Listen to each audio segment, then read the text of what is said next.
Hello mga kawika! Ngayon, ituturo ko sa inyo kung paano gumawa ng 15 to 16 liters na dishwashing liquid gamit ang Wise Cleaner. Handa na ba kayo? Tara!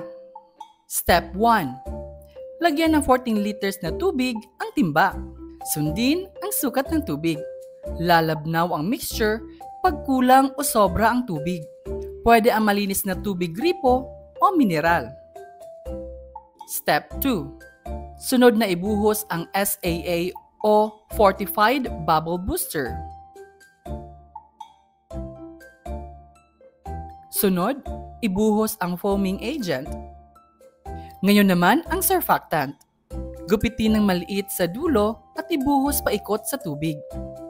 Ibabad ng 20 minuto bago haluin ng mabuti. Siguraduhing tunaw ang lahat ng ingredients. Step 3. I-shake at ibuhos ang premix bottle at haluin na mabuti.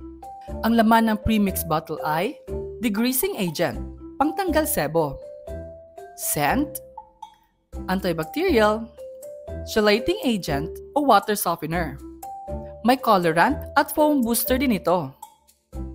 Step 4. Unti-unting ibuhos ang thickener habang hinahalo ito ng sobrang bagal lang hanggang sa maubos at matunaw ito.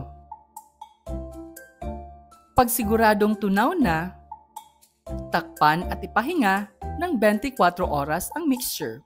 Step 5. Pagtapos na ang 24 oras na resting period, maaari nang isalin sa mga bote ang dishwashing liquid. Tandaan, pag natimpla na ang kit na ito, maaari itong tumagal ng 6 months to 1 year. Depende sa iyong storage. O siya, yan muna for today's Reels serye. Huwag kalimutang mag-like, share, and follow for more.